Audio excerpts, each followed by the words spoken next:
বাদ সাধছেন গ্রাম পঞ্চায়েতের উপপ্রধান, তাই মিড ডে মিল স্কুলে রান্নাই হচ্ছে না। রাঁধুনি আছেন তবু রান্নাটা হচ্ছে না। পড়ুয়ারা আসছেন, এসে অভুক্ত থাকছে, নাচ খেতে পেয়ে তারা চলে যাচ্ছে। এই পরিস্থিতি হয়ে দাঁড়িয়েছে দক্ষিণ 24 পরগনার গোসাবা ব্লকের দয়াপুরের পিসি সেন হাই স্কুলে। স্কুলে বন্ধ মিড ডে মিল, পেটে কিল মেরে ঘরে ফিরছে পড়ুয়ারা। গোসাবার দয়াপুর পিসি সেন হাই স্কুলে ধরা পড়েছে এই ছবি। খেতে বাচ্চারা না খেয়ে কমসে কম প্রায় 10 থেকে 15 দিন না খেয়ে স্কুল থেকে এসে বাড়ি যায়। আমাদের যে নোডাল টিচার ছিলেন তিনি দুর্ভাগ্যজনকভাবে মিড ডে মিলের নোডাল যিনি ছিলেন উনি এই মুহূর্তে স্কুলে আসছেন না, কারণ আপনারা সবাই জানেন সেটা এই মুহূর্তে অনেক শিক্ষকেরই চাকরি চলে গেছে, তাদের মধ্যে একজন ছিলেন, তিনি এখন আসছেন না। মিড ডে মিলের পারপাসে অনেক টাকা পয়সা দোকান বাকিও রয়ে গেছে, এবার সেই দোকানদারও আর মালপত্র দিতে চাইছে। 3 দিন আজকে নিয়ে 3 দিন বন্ধ আছে। ভারপ্রাপ্ত প্রধান শিক্ষকের অভিযোগ মিড ডে মিলে চালু করতে দিচ্ছে না স্থানীয় উপপ্রধান চন্দন মণ্ডল। বিডিওর কাছে অভিযোগও জানিয়েছেন তিনি। মাঝে মাঝে ওরা ঢুকছে, 8-10 জন লোক করে স্কুলে ঢুকছে সমস্যা তৈরি করার জন্য, ইচ্ছে দিলে।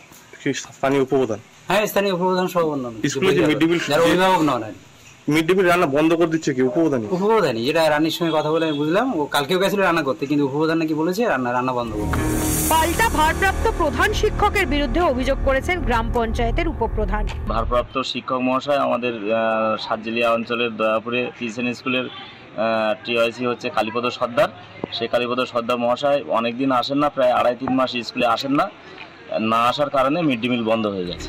তৃণমূল নেতা ও প্রধান শিক্ষকের এই দড়ি টানাটানিতে সরকারি সুবিধা থেকে কি বঞ্চিত হবে পড়ুয়ারা?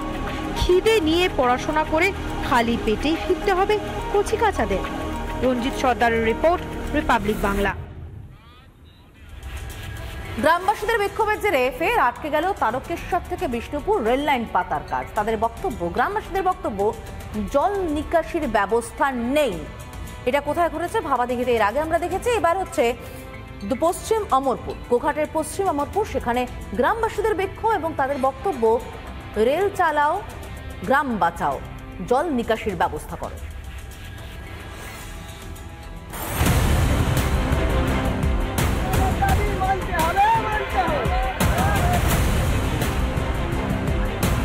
গোঘাটের পশ্চিম অমরপুরে তুমুল বিক্ষোভ। ওভারব্রিজ ও কালভার্টের দাবিতে বিক্ষোভ রেল চালাও গ্রাম বাঁচাও কমিটির। আরামবাগের গোঘাটে চলছিল তারকেশ্বর বিষ্ণুপুর রেল লাইন পাতার কাজ, আর সেখানে বিক্ষোভ দেখিয়ে কাজ বন্ধ করে দিলেন গ্রামবাসী। এই যে রেলপথের জন্য যে বাঁধ নির্মাণ করা হচ্ছে, সেই বাঁধে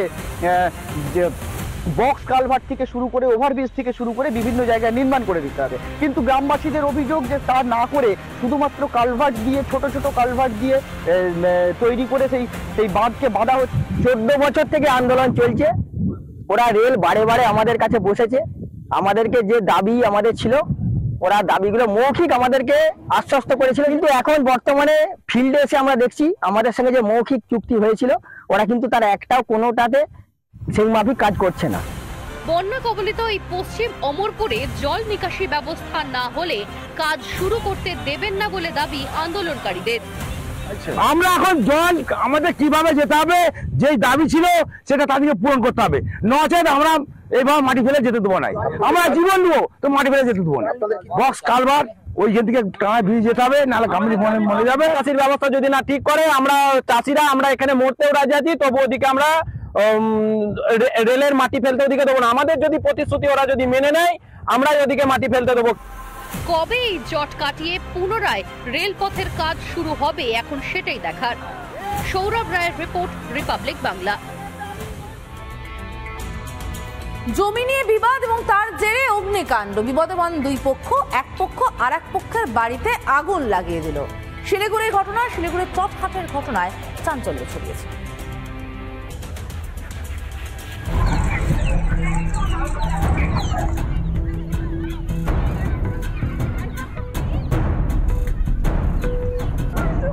দাউ দাউ করে জ্বলছে ঘর, চারিদিকে আগুনের লেলিহান শিখা। কোন ক্রমে ঘর থেকে পালিয়ে বাঁচেন বাড়ির মালিক।